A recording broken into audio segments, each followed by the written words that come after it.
This is session 2 of what I'm calling off leash. Yesterday we looked at the prophet Elijah and saw that Elijah was a man with a passion for God. He certainly wasn't an ordinary respectable figure. He lived in the desert and he wasn't afraid to confront the king or the people who worshipped Baal. Today I want to look at some other prophets. First one's Jeremiah. Now Jeremiah was accepted by the people as a prophet. That doesn't mean that they liked his message. His main message was to confront the shallowness of worship. People were worshipping God, but it was all outward.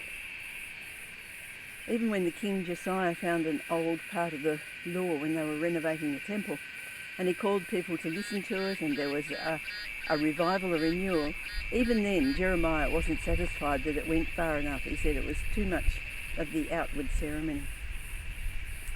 And then Jeremiah 26, 1-3 reads this. Early in the reign of Jehoiakim, son of Josiah, king of Judah, this word came to the Lord.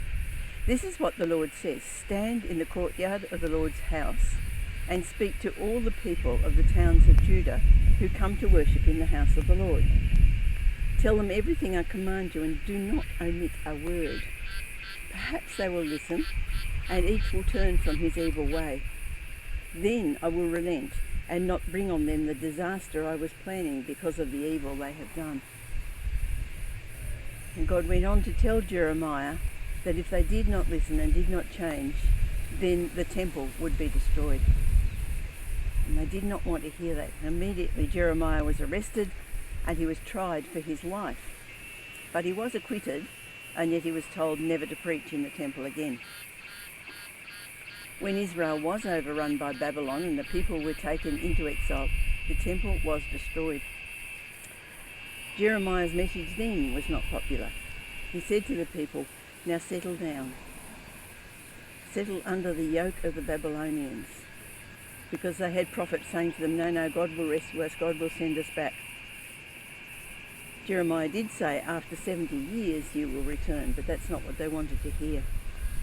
He actually had remained in Jerusalem, and he wasn't very popular there either because he was speaking against the people who wanted to rebel against Babylon. And he's saying, no, submit. And in fact, at one time he was wearing a wooden animal yoke as a symbol that they were to submit to the Babylonians. At one stage he attempted to leave Jerusalem and he was arrested as a deserter and thrown into an empty cistern. And we have some of his feelings of being down the bottom of that cistern. But he was then later rescued, but he was put in prison. And we don't really know how he died, but there is some evidence that he might have been stoned to death. Okay, look at other prophets. Hosea. Hosea was told to go and marry a prostitute, and he did. And he had children with her, but then she went back to her old ways, and he was told to go back and buy her back. And this was symbolic of how the people treated God. They were like prostitutes going after other gods. And he was the God who would call them back, buy them back. Then we have Ezekiel. Now Ezekiel was a prophet who was used to do a lot of things symbolically. And so at one stage he built a model of Jerusalem and he put siege works all around it because he was prophesying that Jerusalem would be under siege. And then he had a big iron pot that he put between himself and Jerusalem, and that was symbolic that iron was impenetrable, that they were to be cut off from God. And then God said to him, now lie on your side, on your right side, for 390 days. And that was symbolic of bearing the sin and the number of years that the people had sinned against God. And then when the 390 days was over, he was to lie on his other side for 40 days, and that was symbolic of the sin of Judah. And while he was lying on his side, he was able to eat bread, but a bread that was made of very inferior flour and a small amount. And this was to symbolise the starvation that would be when the city was under siege. These aren't respectable, ordinary people. These are people who have an absolute passion for obeying God. And in their passion, they are asked to do some fairly wild things. And just questions us. Are we willing to have that same passion for God, that we would do things that people would think very strange.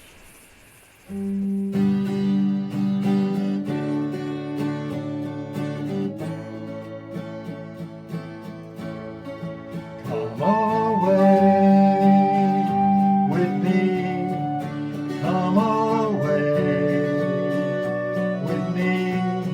It's never too late, it's not too late, it's not too late for you. I have a plan for you, I have a plan for you. It's gonna be wild, it's gonna be great, it's gonna be full of me.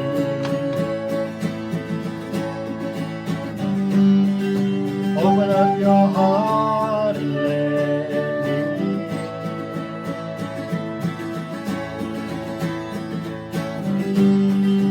Open up your heart and let me in. Come away with me, come away with me. It's never too late, it's not too late, it's not too late for you. I have a plan for you, I have a plan for you. It's gonna be wild, it's gonna be great, it's gonna be full of me.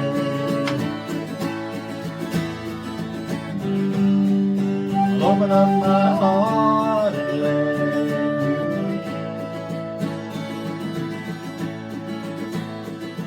in. I'll open up my heart